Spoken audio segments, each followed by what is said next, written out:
But you made it risky. Like, no, we committed. We committed. And my husband also was on the team. Yeah. I'm too much of a planner.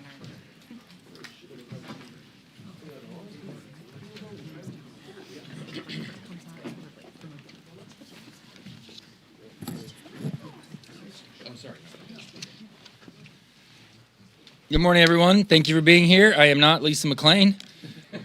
Vice Chair Blake Moore will excuse her today with some flight issues. This weekend, Americans will mark Memorial Day, as we all know, remembering the men and women who never came home from war. They gave their lives not for recognition or politics, but for this country and something bigger than themselves. We can never repay that sacrifice, but we can make sure that it is never forgotten. And we can make sure that families that they left behind and the men and women who continue to serve are supported in a real and meaningful way. And that commitment doesn't end with when the uniform comes off. So in Utah, one of my constituents, Terry Scow, has continued to serve as a role model in the veterans advocacy. He was instrumental in reopening a state veterans house and office. He helped create 4 new veterans homes in the state, and he even inspired his own sons to serve. He's making sure those who carried the burden of war don't have to carry it alone. That's what honoring service looks like. Not just remembering the fallen, but standing with those who came home. And that's exactly what House Republicans are focused on. Last week, we pushed forward and passed the Milcon VA Appropriations Bill, the first bill of the fiscal year 2027, because taking care of our service members, veterans, and their families should always be the first thing that we do. This week, we're continuing that work with common sense legislation to strengthen veterans' benefits, protect those who served, and deliver on promises we've made. Because this is what common sense leadership looks like. You honor sacrifice not just with words, but with action. And that's where a clear contrast is. Our Republican priority will always be to be putting government ahead of Americans. Our priority is the American people, the American family, the working family, the veterans' family, and the like. Bottom line, we will always stand for those who stood for us, not just on Memorial Day, but every single day.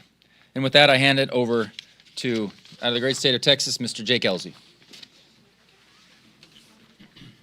Thank you, Blake.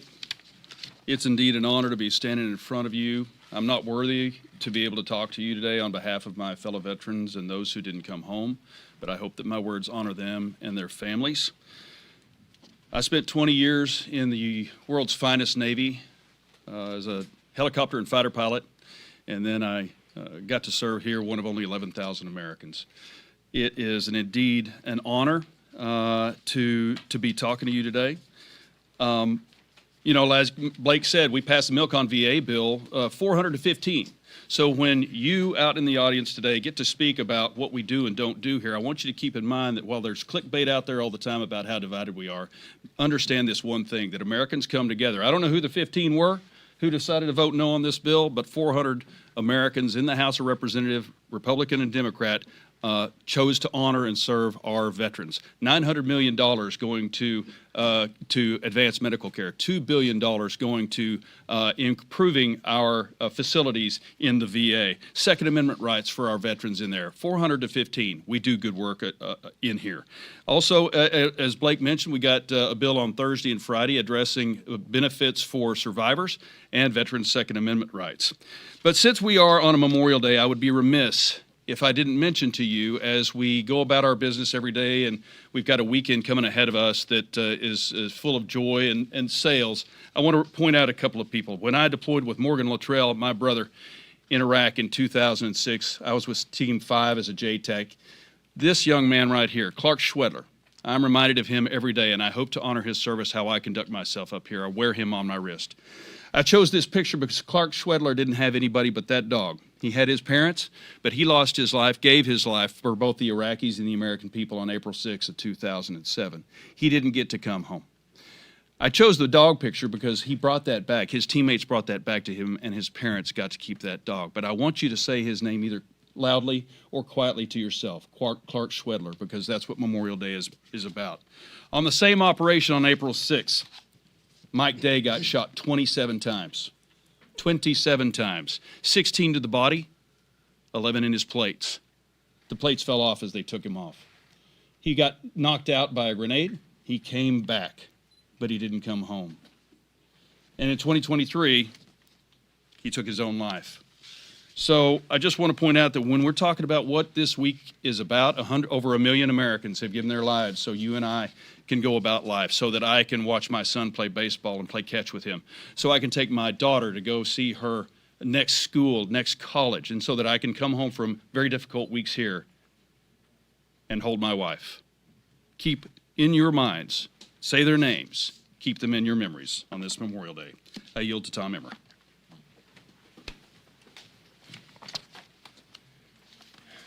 Thank you, Jake. Too often we forget the price of freedom. It is thanks to the bravery and sacrifice of the men and women in our military that we get to wake up each day in the greatest country on the face of the planet. That's why House Republicans are committed to delivering for our nation's veterans, their families, and their surviving spouses who've made the ultimate sacrifice. This week, as you've heard, we're going to vote on 2 bills that will do just that. American heroes and their families should not have to worry about making ends meet. Congressman Tom Barrett's H.R. 6047 is a much-needed, long-overdue expansion of benefits for severely disabled veterans and veterans' surviving spouses.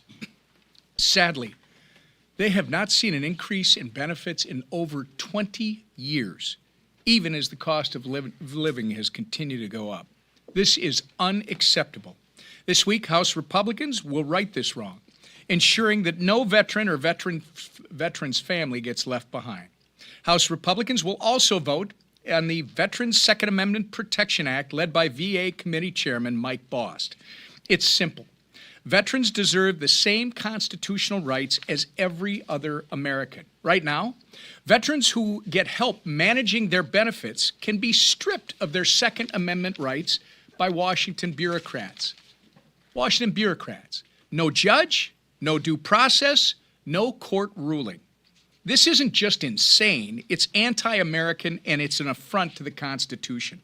Thankfully, Chairman Bost's bill will protect the Second Amendment rights of our nation's veterans by restoring due process. It's common sense, it's constitutional, and it's time to get it done. As we approach Memorial Day, a time for our nation to remember the men and women who made the ultimate sacrifice for our freedom, House Republicans are proud to stand with our veterans and their families because they so bravely stood for us. And with that, I turn it over to our leader, Steve Scalise. Thank you, Whip. And really want to thank my colleague and dear friend, Jake Ellzey, for those warm words and really kind of reminded everybody what Memorial Day is really all about, why we pause to pay tribute to those men and women, especially who gave their lives, who did not come home. And obviously, you know, some of them served with them, and it wears even heavier on your heart, but it wears on all of us. And so we remember them. We will say prayers for their family, but we're also taking action. And the bills, as the Whip mentioned, that we're bringing to the floor. Chairman Bost's committee, the Veterans Affairs Committee, is dedicated to making sure that we're properly taking care of our men and women in uniform, but especially those who don't make it back. And the fact that the survivor benefits have not been adjusted for decades is an embarrassment. And we correct that oversight that has gone on for way too long by bringing that up to where it needs to be to help those families who don't have their loved ones with them, but still have bills to pay, have kids to raise.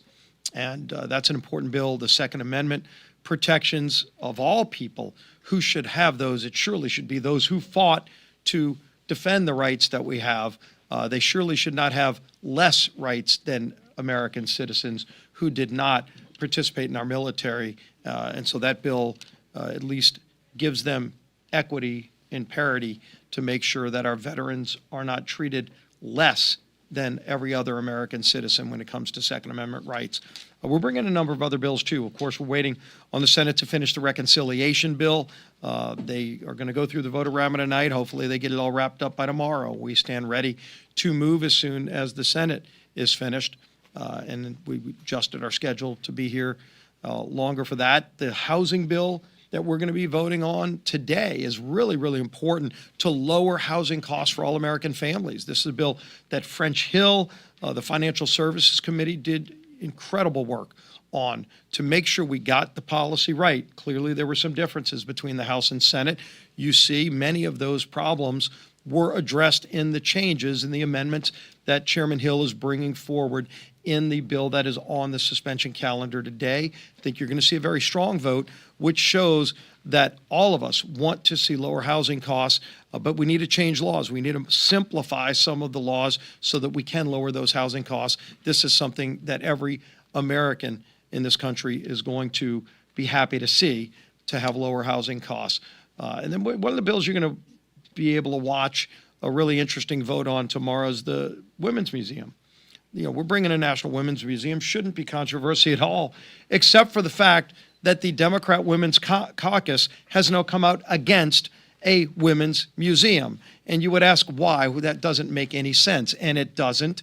But it shows you how crazy the other side is right now and how void of common sense the Democrats are. There is one condition that is in that bill that they took objection to. Now, you think about it. Everybody for years had been asking for a women's museum to be created, and in the creation of it, they said the only people that can be honored in a women's museum are biological women. And because that word biological women is in there, every Democrat woman came out against the bill. So let's see how they explain that to people back home who would say, what world are you living in where you don't want to pay tribute to women? And we're going to have that vote anyway, but it shows you how far their party has strayed.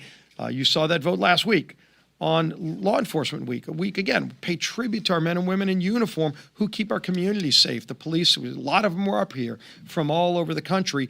We had a resolution by Zach Nunn to pay tribute to our men and women in law enforcement. Unbelievable that 86% of Democrats voted against that resolution. So when people go back home and say they support the men and women in blue, you don't support them when you vote no on a resolution that pays tribute to our men and women in uniform. So the defund the police movement is alive and well in the Democrat Party. When 86% of Democrats last week voted against cops, it was disgusting to watch. But I think police and anybody who supports men and women in uniform all across the country were watching that vote. One more example, the sharp contrast between Republicans moving common sense legislation and Democrats going off the deep end of crazy, totally void of common sense. With that, the Speaker of the House, Mike Johnson. Thank you, Mr. Leader. I want to talk a little bit about what's ahead of us, but wanted to just take a moment to reflect on something that just happened. It was on Sunday a few days ago. We had the Rededicate 250 event on the National Mall. It was really an extraordinary thing. Many thousands of Americans came out to participate in that. An historic event. It was a welcome opportunity to recommit ourselves to the cause that our founders fought and died for 250 years ago. And sadly, too many young Americans are no longer taught the moral and religious foundations of our extraordinary country. And that is the source of our greatness, the reason we became the most free, most successful, most powerful, most benevolent nation in the history of the world. But evidently, some in the mainstream media missed all that history lesson as well. And I just wanted to comment, it was brought to my attention yesterday that MS Now, formerly MSNBC, mocked me in a big segment they had. And the reason they mocked me was because in my remarks, I led the prayer of rededication on the mall. I stated the self-evident truth that our rights do not derive from government, they derive from our Creator. And they had this entire segment about how ridiculous that was and what a crazy notion, and isn't Johnson such a crazy fundamentalist, et cetera. The best part is I was literally quoting from the Declaration of Independence. So let me take this opportunity. I want to just direct my friends in the mainstream media to the second paragraph of our nation's birth certificate, the Declaration, which remains the most foundational and consequential sentence in all of American history. We hold these truths to be self-evident, that all men are created equal. They're endowed by their Creator with certain inalienable rights, among others the rights to life, liberty, and pursuit of happiness. It shouldn't be too much to ask that the people who talk about politics on TV, on a network that millions of Americans tune into, have a basic understanding of America's political foundations. I hope this serves as a friendly reminder to every American that the best civic education is not from your favorite TV anchor or late-night host, okay? It comes from our founding documents. You ought to go read the Declaration and the Constitution and the Federalist Papers and the other foundational texts that shape and guide our country. And as we approach the 250th birthday of the greatest nation in history, I encourage all of us to revisit those founding documents. It's really important. It's really important. The founders believed that in order to keep a constitutional republic, to maintain the republic, you had to have an informed and engaged electorate, the people, a government of, by, and for the people ourselves. The people have to be engaged. They have to know basic civics. They got to know their foundations, and quite clearly we need that review. At least some of the media do. Okay. All right. Regarding this week on reconciliation, on housing, on Women's Museum, et cetera. We've got a very consequential week ahead of us here. There's a lot going on, as you know, and the leadership team's covered it here. Republicans are still on track to complete the reconciliation process on time by the June 1 deadline that we set. And Leader Scalise talked about that. We're going to fully fund immigration enforcement and border security in our reconciliation bill.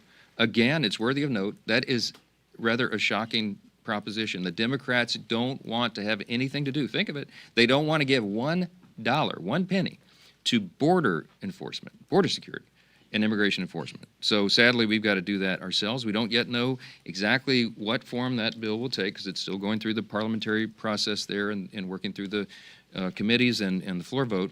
But we'll process it as soon as we get it, and we're anxiously awaiting it in the House.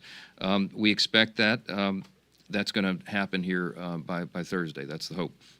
House Republicans also voting this week on that bipartisan bill to lower the cost of housing for working families. And we worked really hard on that, and it has been bipartisan. Increased housing costs and lack of quality supply are two issues that impact nearly every American family. And the House will vote tomorrow on a strong bipartisan package that will put more American families into homes. It's going to increase the supply, and it's going to make it easier for local banks to deploy capital in their own communities. And all those things are going to help with the cost of living, help with affordability. It's going to be a big thing for the people. The House and Senate remain closely aligned on getting the best possible product to the President's desk, and we'll do that in very short order.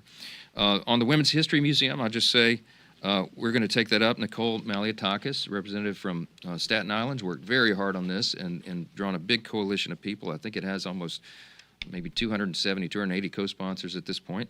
The Smithsonian American Women's History Museum. Now, Nicole and others have done a lot of good faith work for years on this. 230 bipartisan co-sponsors is the actual number right now.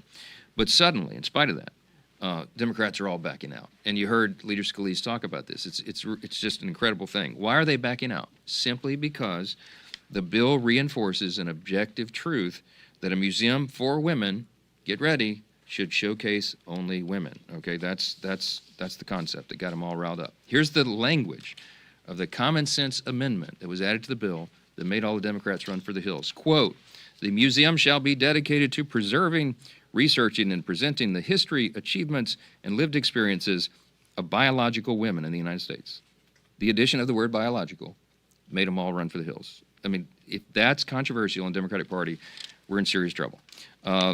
The party that purports to support women demanding that the museum include biological men. The Democrats may be okay ceding control of their party to the most radical, far-left people in the country, but Republicans are not going to be any party of that. We're not going to stand for it. And neither are the overwhelming majority of Americans who still believe in common sense. Finally, Memorial Day, I'm so grateful for Jake Ellzey, our colleague. He was a Top Gun pilot. He looks the part, doesn't he? Straight out of Central Casting. He's got the great voice and all that. But the fact that he comes up here and speaks from the heart and talks about all those who've served and paid the ultimate sacrifice is a really serious thing. And we give credit where credit's due, and I want to thank our Republican House Chairman Mike Bost and Representative Tom Barrett worked on these two bills that will safeguard the constitutional rights of American veterans and deliver meaningful relief to Gold Star families. At a time when the world faces grave threats, not the least of which include Iran, the largest state sponsor of terror, every one of us is keenly aware that American strength and freedom are not free. And they're paid for by the selfless service of military personnel who serve our nation every single day. And we're reminded of that fact. We're going to pause to remember those and their families, those who paid the ultimate sacrifice for our freedom. We benefit from their heroic work every day, and we should never take that for granted.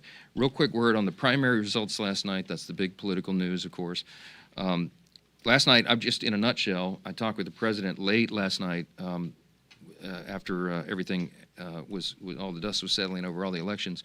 And we talked about how his endorsement is the most powerful in the history of politics. I mean, anywhere in the world. I think it's just a phenomenon. I wasn't involved in the Kentucky primary, Thomas Massey's primary. The leadership team wasn't because he's an incumbent. But the president certainly made his opinion known, and I'm not surprised by the results there. The president knows what's at stake in this fall's elections, and he and I need conservative patriots here ready to help us continue saving America. And that's why we're working hand in hand to defend and grow this House Republican majority. I'm convinced we're going to do that. I'm thrilled about 3 more of our endorsed candidates who are going to do just that. They advanced last night: Ralph Alvarado in Kentucky, Houston Gaines, and Jim Kingston in the state of Georgia. All 3 of those are going to be great members next year as we defend and grow this majority. And at the same time, this is what's really important for everybody to be paying attention to. There's an effect happening around the country, and y'all have heard me summarize it this way. The best way to describe it, in short summary, is that there are many Mamdanis popping up all around the country running for Congress as Marxist, openly as socialist, Marxist. And it's a race to the far, far, far left. And as we say all the time, this is not our father's Democratic Party. This group has been taken over. I mean, the Democratic Party's been totally taken over by the far left, and Hakeem Jeffries and the team here can't do anything about it. In fact, Republicans are the only ones that can stop them from destroying our country, and that's why we must and we will win. But they continue to nominate some extremely radical candidates last night. Even people, there's a candidate in Pennsylvania stolen from his own family, and he won the primary on the Democrat side. They're going to lose these swing districts. And in summary, we'll go to questions, but in summary, this is what it boils down to. You heard the leaders say it. You've heard all of us say this over and over and over. This is a contrast election, okay? And at the end of the day, the American people have to just look at this. It's contrast between common sense and crazy. We're going to ask the people, I mean, as all of our candidates and our incumbents are out in the field, they're just ask the questions. Do you want to keep the team in charge who secured the border, got dangerous criminal illegal aliens out of your communities and brought down crime, that got American energy dominance going again, that returned us to peace through strength, that has put all the conditions in the economy to make your life better and bring down the cost of living and higher paychecks and higher tax refunds, and got men out of women's sports and little girls' locker rooms and ended trans surgeries on minors? Do you want to keep that team, that party in charge of Washington? Or do you want to turn it over to the people that want to do the opposite of all those things I just described? It's a serious contrast. It's a serious chasm, a widening chasm between the two parties that didn't exist here even 20, 30 years ago. But this is where we are. And you got to keep America on track, and that's what this election is about. Okay, keep going. Yeah, for sure. Thank you, Mr. Speaker, and thank you, Congressman, for your service and for highlighting veterans.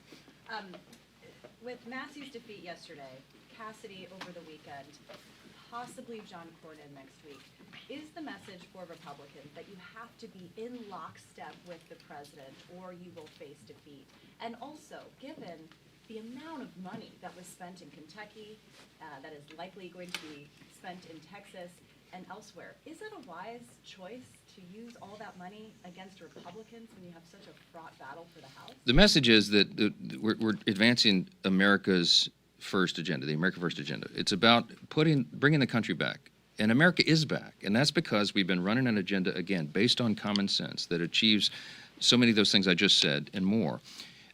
We need people here who understand that, who are not, trying to carve out their own lane and do something that's destructive or, counterproductive, I think, to the agenda. And that's what's happened. I mean, that's the message. We have gone out very careful with candidate recruitment to recruit patriots, people who are selfless, many veterans who are coming in to serve, people who have been accomplished in their community, done things selflessly, servant leadership in their community. They've been accomplished state legislators or local legislators, and accomplished business persons. We have an incredible array of people. The one thing they all have in common, they're not monolithic. They don't agree on every issue. But they believe in the core principles of our party. What is the Republican Party? What is American conservatism? What is the Republican Party? It's individual freedom, limited government, the rule of law, peace through strength, fiscal responsibility, free markets, and human dignity. I don't ask much more of anybody, but you got to hold the core principles that made us the greatest nation in the history of the world. I never ask anybody to violate a core principle, but you have to you have to give up on some of your personal preferences sometimes because you're in a deliberative body and you have 434 colleagues, okay, other people. So that's the message. It's nothing more than that. The president has the strongest endorsement in the history of politics, as I mentioned, but we don't demand loyalty to the president. What I demand as Speaker of the House is loyalty to our core principles, the principles of our party, which are the principles of America, and that's what we're standing for. Jake.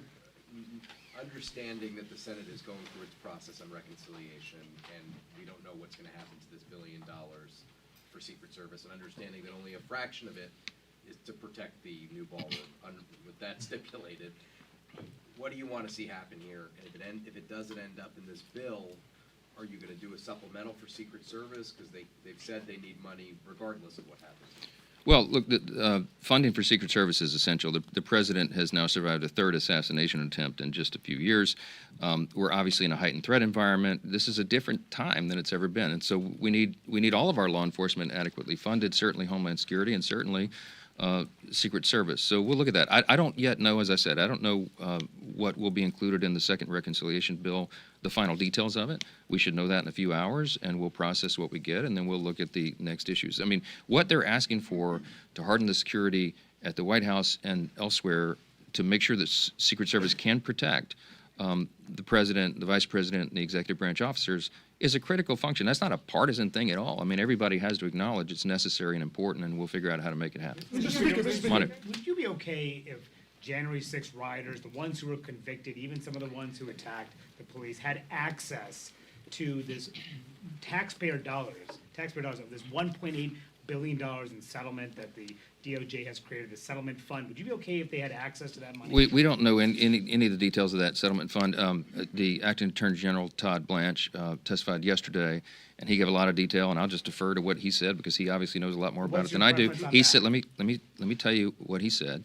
He said they are setting up a fund to compensate all Americans who have been the subject, the target of lawfare or weaponization of the federal government.